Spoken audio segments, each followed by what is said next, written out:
서울 같은 경우가 거래량이 9천 건을 찍었다는 것은 굉장한 거고요. 그런데 이제 그 이후에 9월, 10월 넘어오면서 이제 거래 건수가 3분의 1 토막이 난 겁니다. 근데 이제 시장을 여러분들께서 보실 때 과거처럼 이렇게 일관성을 가지고 어떤 방향성을 가지고 안정적으로 움직이는 시장이 아니에요, 지금. 지금 시장이 침체돼 있죠. 그럼 거래량이 좀 늘어나면은 이게 시장에 좋은 신호예요. 왜냐하면 싼 물건이 팔려나가고 있다는 거거든요. 지금은 시장을 바라보실 때 거래량을 좀 예의주시하셔도 시장 흐름을 좀 읽을 수 있는 그 인사이트, 안목을 가질 수 있지 않느냐.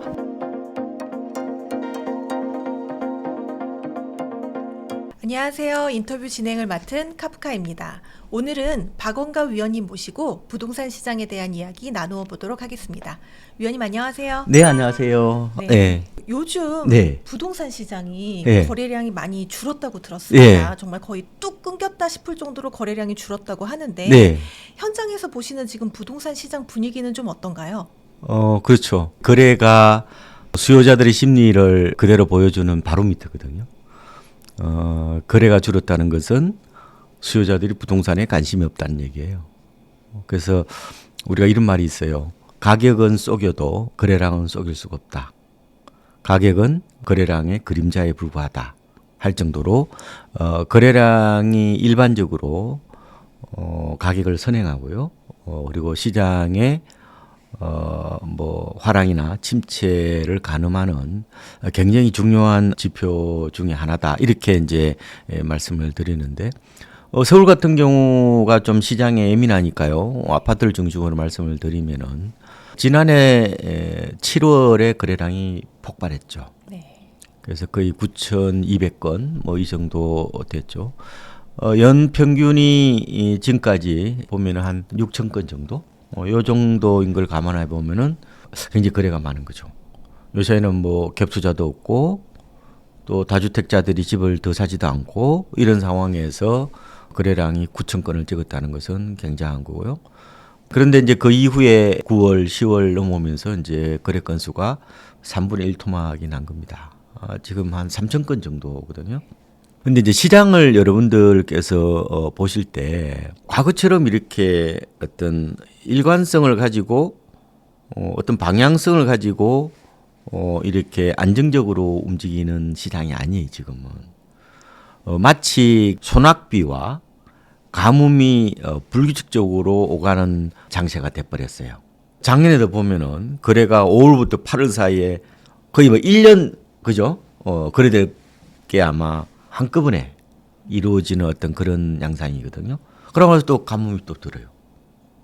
그래서 시장이 어떻게 보면은 한꺼번에 몰아서 거래되는 특성이 요즘 두드러진 모습이라는 건데, 이게 왜 이렇게 이런 모습이 나타났냐면요. 바로 스마트폰이 나온 풍속도라고 보시면 됩니다. 그러니까 포노 사피엔스 시대, 스마트폰이 삶의 이제 새로운 표준이 되는 그런 세계에서 우리가 살다 보니까, 말하자면 이제 같은 정보를 동시다발적으로 받아보다 보니까 사람들이 생각이 비슷하고 행동도 비슷한. 그러니까 거대한 어떻게 보면은 무리짓기가 시장에 두드러진 특징이라는 거죠. 그러니까 어떻게 보면 군중이에요. 독립적 사고를 하기 좀 어려운, 특히 MZ 세대들이 이제 스마트폰을 통해서 정보를 신속하게 취득하고 또 이런 포모 증후군, 나만 소외돼서는 안 된다는 이런 어떤 인식들이 강하다 보니까 계속 옆 사람들 눈치만 보는 거예요. 이게 이제 시장의 어떻게 보면은 특징이다. 그러다 보니까 어때요? 거래가 한꺼번에 확 쏠려서 거래가 되고, 어떨 땐도 그 이후에는 아예 이제 거래가 이루어지지 않는 이런 불규칙한 쏠림 현상, 이게 두드러진 특징이에요. 그래서 이런 상황일수록 너무 이렇게 분위기에 휩쓸리지 말고 좀 더 독립적 사고, 나름대로 좀 약간은 역발상적 사고도 좀 필요하지 않느냐. 중요한 거는 친구가 집 샀다고 막 이렇게 자랑할 때 일대는 위험한 거예요. 그렇게 보시면 되겠다. 그래서 지금 어쨌든 시장의 특성은 과거 2013년부터 2021년까지 그때 대세 상승 무려 9년 랠리를 보였던 때와 완전히 판도가 다르다는 거예요. 움직이려면 빨리 움직이고, 어느 정도 이렇게 많이 좀 올랐다고 생각하면 발을 빼야 되는 상황이 오는 거예요.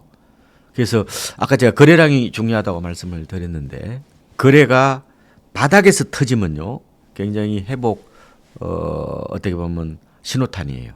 근데 어느 정도 거래량이 터지잖아요. 오르는 상황에서 거래량이 터지잖아요. 근데 거래 상투예요. 작년도 보면은 7월이 거래량이 제가 많았다고 말씀드렸는데 서울 아파트 고점은 거의 8월입니다.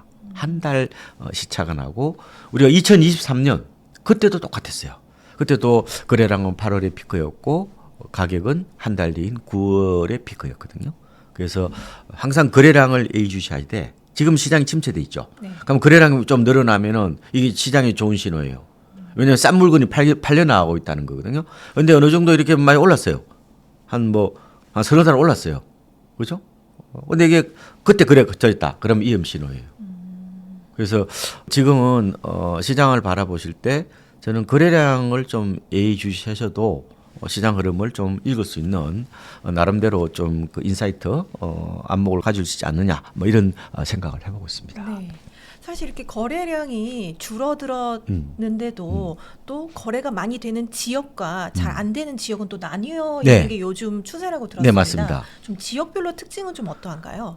요사이 시장의 특징은 이 지역 분화 현상이라고도 표현해요. 혹은 뭐 양극화라고 표현하기도 하고 차별화라고 표현하는데요. 이 무차별적으로 부동산에 부동자금이 유입되는 그런 시절이 아니라서 그래요. 그래서 지금은 부동산으로 유입되는 통화량이 많지 않다고 저는 봅니다. 에너지가 약하다는 거죠. 그래서 실제로 지금 한국은행 지난해 11월 통계를 아까 봤는데 M2 통화량, 말하자면 시중에 풀린 총 통화량이 늘어나긴 늘어났는데 전년 동월 대비하면은 지금 6.4% 정도 늘어났어요. 우리가 문재인 정부나 과거 노무현 정부 때 연평균 M2 증가율이 10% 정도 되었죠. 그러다 보니까 무차별적으로 막 온 동네 다 오르는 거예요. 근데 지금은 그런 장세가 아니다. 그러니까 어디냐? 주로 인기 지역. 그다음에 상급지 갈아타기 수요가 몰리는 어떻게 보면 지역들만 오르는 그런 양상이 나타났죠. 서울이 아마 지난해 통계는 아무리 설 지나봐야 나오는데 제 생각에는 한 실거래가 기준으로 아파트가 한 8% 정도 오를 것으로 예상이 됩니다. 근데 뭐 거의 뭐 굳어질 겁니다. 근데 그 가운데서 굉장히 편차가 심하게 납니다. 그래서 이 이제 구별로 보면은 분기별로 나오거든요. 네. 그래서 작년에 서울에서 가장 많이 오른 게 서초구하고 성동구예요. 9.6% 가까이 올랐습니다. 서초구는 왜 그러는 거냐? 강남구가 주로 토지거래 허가 구역으로 많이 지정이 돼 있다 보니까 약간 풍선 효과 일부 나타난 거로 보이고, 물론 반포를 중심으로 신축이 시장을 이끌어가는 뭐 그런 얼죽신 문화. 제가 지난번에 말씀드렸죠. 네. 얼죽신 문화가 시장에 또 큰 흐름이다 보니까 그걸 반영할 수도 있죠. 근데 이제 성동구 같은 경우는 이제 강화문이나 뭐 종로나 이른바 도심 접근성, 강남 접근성이 좋죠. 그러니까 맞벌이 부부들이 딱 살기 좋죠. 그래서 물론 옥수동이나 뭐 금호동 일대에 좀 신축들도 혹은 준신축들도 있다 보니까 이곳이 결국은 상급지 갈아타기 수요를 이끌어내는 주요한 어떤 축이 되었다, 이런 말씀을 드립니다. 그런데 또 재밌는 것은 광진구도 많이 올랐어요. 주로 이제 광장동 쪽이 아무래도 학군 선호 지역이잖아요. 과거 광장동은 목동하고 거의 뭐 맞짱을 뜨는 동네였는데 목동이 재건축 테마를 갖고 있죠. 근데 광장동은 어때요? 용적률이 높아요. 한 300% 되는 데도 많아요.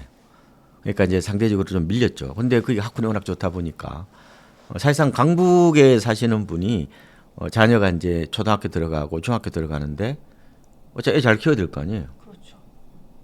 그러면은 갈 데가 생각보다 많지 않습니다. 왜냐하면은 40대 아마 젊은 엄마들, 주로 82년생 김지영 세대가 서울 아파트 값을 주도했다고 저는 보고 있는데, 그 나이 때면 이제 초등학교 들어갈 나이잖아요. 네. 아기를 낳았으면은. 근데 사실상 저도 살아보면서 재테크보다 중요한 게 아기를 잘 키우는 거예요. 아기 잘못되면은 나의 노후가 없어요. 제가 보니까 초등학교 고학년 때부터 고등학교 졸업할 때까지 부부 싸움에 99%가 애 때문에 싸우는 거예요. 애가 공부를 잘하면요, 부부 싸움도 안 해. 꼭 이제 애가 또 성적이 이상하면 있잖아요. 그거 가지고 또 이상하게 신경이 날카로워 가지고 부부 싸움을 합니다. 물론 인간다운 삶을 사는 방법은, 그죠? 뭐 여러 가지가 있지만 그래도 학부모의 마음은 자식들이 그죠? 성적표를 가지고 왔는데 뭐 잘했다고 그러면 기분이 좋은 거 아니에요? 그렇죠. 대부분 학부모들이 마음이 그렇기 때문에 그런 학부모 마음을 읽으면은 왜 강장동의 집값이 최근에 올랐는지를 우리가 이해를 할 수 있다는 거죠. 그런데 서울에서도 도봉구 같은 경우는 지난해 1월부터 9월까지 말하면 3분기까지 2.6% 올랐어요.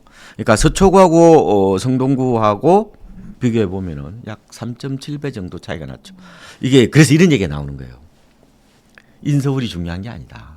지금은 오히려 행정구역으로 보지 마라. 오히려 생활권역으로 보는 게 낫다. 이런 얘기를 하는 거예요. 네. 그만큼 지금 같은 동네에서도 굉장히 이 온도차, 편차가 큰 그런 모습이 나타났는데 이게 왜 그런 거냐? 이게 어떻게 보면은 시장 에너지가 약하다 보니까 그죠?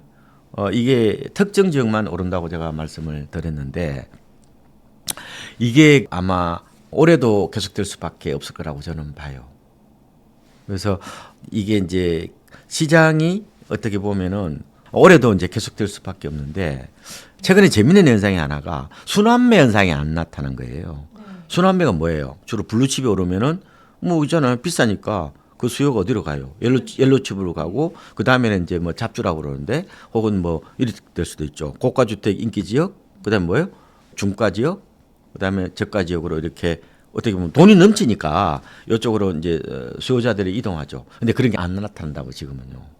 재밌는 현상입니다. 그래서 갭 메우기 뭐 이런 현상, 혹은 뭐 차익 메우기 뭐 이런 현상들이 안 나타난 게 이 두드러진 특징이에요. 그래서 시장을 보실 때 이 평균을 보시면 안 돼. 디테일하게 들어가지 않으면은 이 착시 현상이 나타나는 거예요. 제가 하나만 딱 말씀드릴게요. 경기도도 지금 보면은 지난해 1월부터 9월까지 보면은 얼마 정도 실거래가가 올랐냐면 3.3% 정도 올랐단 말이에요. 근데 온도 차이가 심해요. 네.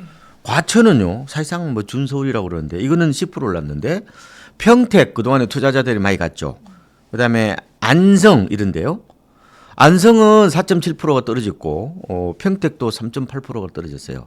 반도체 불황에다가 미분양이 많으니까 아무래도 좀 가격이 떨어지는 모습이 나타나고 심지어 있잖아요. 용인 같은 데도 평균치는 올라요. 그런데 가령 수지구는 3.3% 오르고 기흥구는 1% 올랐는데 처인구는 0.8% 내렸어요. 같은 시단위에서도 이런 현상이 나타난다. 지방도 많이 그래요. 가령 이제 하나만 제가 말씀을 드리고 싶은데 가령 부산 같은 경우가 작년 1월부터 9월 사이에 한 0.8% 떨어졌어요. 그런데 또 동네별로 달라. 그래서 신흥부촌이 지금 부산이 저 수영구거든요. 0.5% 올랐어요. 해운대는 그냥 보합세를 유지했고. 그러니까 무조건 지방은 빠진다? 이렇게 보면 안 돼요. 네. 동네말로 완전히 천차만별이기 때문에 이럴수록 시장을 보실 때는 망원경보다는 오히려 밀착형 돋보기가 필요한 시대다. 그래서 제가 유튜브를 보려면 제대로 보고 저는 그래서 유튜브 보시는 걸 반대해요. 오히려 중개업소 가가지고 아니면 뭐 진짜 구별 통계를 보고 의사결정을 하셔야 되지 그냥 두루뭉실하게 인상적으로 이렇게 바라보시는 거는 굉장히 위험한 거예요. 이런 얘기를 하더라고요. 피터 린치 같은 분이 뭐라고 얘기하냐면은 나는 주식 시장 전문가는 아니다는 거예요. 나는 기업 분석 전문가라는 거예요. 여러분들도 부동산 시장 전문가가 되지 마시고 부동산 물건 분석 전문가가 되셔야 돼. 부동산 입지 전문가가 되셔야 된다고요. 왜? 이게 시장 평론가는 담론에 빠진단 말이에요. 아니 우리나라의 경제가 1%밖에 성장 안 하는데 애기도 안 놓는데 그렇잖아요. 나이는 들어가는 분이 많은데 무슨 집값이 오르냐. 그러면 그런 이제 딱 선언적인 어떤 결론을 내놓고 접근을 하거든요. 그렇지 않잖아요, 작년에. 차라리 뭐 집을 안 사실 거면은 뭐 그런 생각 하셔도 좋은데 만약에 집을 살 진짜 실수요자라면은 저는 그런 담론이나 시장 평론적인 접근이 아니라 진짜 실수요자다운 저는 다리품 이런 현장 밀착형 접근이 저는 필요하다. 이런 말씀을 꼭 좀 드리고 싶어요. 네. 네. 그렇다면 지금 말씀해 주신 것처럼 이렇게 입지가 돋보이는 지역이 더 계속 잘 가고 또 똘똘한 한 채가 또 계속 잘 가는 지금 최근에 네. 나타난 이런 현상이 계속 될 거라고 보시는 건가요? 일단은 추세적으로 보면은 부동산 시장은 초양극화로 가는 것은 맞아요. 그건 우리뿐만 아니라 일본도 그랬고 뭐 주로 뭐 유럽에서도 나타난 주로 인구 감소 시대에 두드러진 특징이 오르는 데는 오르고 그죠? 내린 데는 더 빠진다는 거죠. 인구가 팽창을 해야 결국 외곽도 오르고 비인기적도 오른단 말이에요. 그죠? 그거는 전체적인 트렌드라고 보시면 돼. 근데 다만 좀 더 우리가 시기적으로 좀 좁혀서 본다면은 아마 상반기까지는 정치적 불확실성이 크단 말이에요. 다들 움츠려 있단 말이에요, 이게. 그래라는 걸 보면 알 수 있잖아요. 그래서 고려대학교 심리학과 허태균 교수 말씀은 한국인이 심리적 특성이 6가지가 있는데 그 중에서 두드러진 게 불확실성 회피입니다.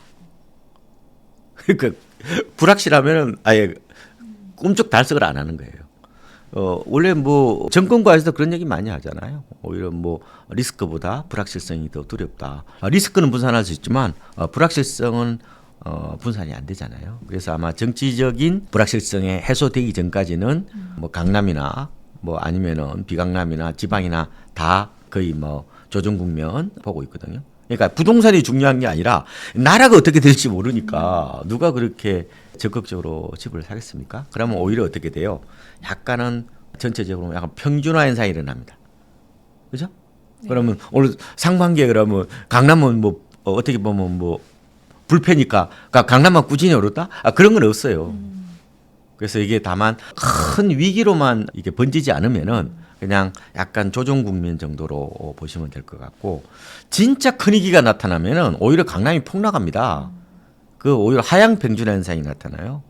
우리가 외환위기나 글로벌 금융위기나 이럴 때 보면은 오히려 강남이 더 빠져요. 그러니까 근데 일반적으로 강남은 주거 프리미엄을 갖고 있다 보니까 큰 추세적으로 보면 양극화 이게 맞다. 그런데 단기적으로 보면은 결코 이게 치고 올라가는 장세는 아니다. 오히려 강남도 최근에 좀 빠져요. 그렇게 보시면 되는데 그런데 하반기 되면은 저는 약간은 나아지지 않을까 이렇게 보는 거예요. 아까 뭐 그런 불확실성 깊이라는 뭐 회피라는 이런 심리적 특성을 감안해 보면 그런데 문제는 하반기에 지금 뭐가 이제 기다리고 있냐면은 스트레스 DSR 3단계가 지금 대기하고 있단 말이에요. 그럼 모든 이게 대출에 대해서 가상금리를 어떻게 보면 매긴다는 거예요. 가상금리를 그럼 당신이 그럼 4%로 빌리는데 가상금리가 0.25% 내라 그런 뜻이 아니라 가상금리를 적용을 하게 되면 어떻게 되냐면은 대출 한도가 주는 거예요. 그렇게 보시면 됩니다. 그래서 이제 대출이 수도권 이런 시장에는 좀 영향이 좀 큽니다. 오히려 금리나보다 영향이 커요. 그래서 그러면 대출 규제가 이제 쑥 들어오잖아요. 대출 규제가 들어오더라도 상반기의 불확실성보다는 저는 좀 나을 거라고 봐요. 그럼 어때요? 상반기는 어차피 낮아요. 네. 그러면 상절을 맞죠. 그러면은 하반기는 대출 규제가 들어오더라도 그나마 좀 여건이 나아진다면은 아마 이런 식으로 상반기에 저점이 좀 낮고 하반기는 약간 저점을 높이는 형태. 근데 전체적으로 보면 올해는 아마 그냥 욕조용 정도 보시면 될 것 같아요. 조금 뭐 나아질 수는 있는데 뭐 그렇게 강한 어떤 그런 모멘텀을 갖기는 좀 어렵지 않느냐 이렇게 일단은 보고요. 근데 이제 다만 이제 변수가 있는 게 가령 뭐 정치적 불확실성이 해소되고 나서 만약에 새로운 정부가 들어설 거냐 아닐 거냐 이에 따라서 좀 더 정치 기조가 왔다 갔다 하겠죠. 그런데 제가 이제 올해 시장이 가장 큰 변수 우리 상수는 아니에요.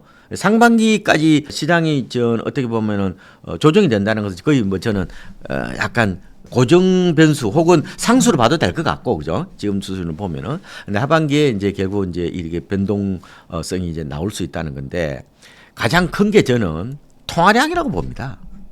아까 말씀드린 것처럼 통화량이 늘어나면요 그러면은 아까 이제 이 기조가 계속되겠냐고 말씀드렸는데 통화량이 늘어나면은 비인기적도 오를 수 있단 말이에요. 그렇잖아요. 어떻게 보면 물이 넘쳐요. 그럼 어때요? 물이 그러면은 넘쳐버리면은 이게 웅덩이라고 생각해봐요. 비가 많이 와요. 그럼 어때요? 그 웅덩이 물이 고이죠. 네. 그 물이 다 고였으면 어떻게 돼요? 물이 어디로 가요? 이제 넘쳐서 옆. 그렇죠, 그거죠. 네. 그게 스피로버 효과 같은 거예요.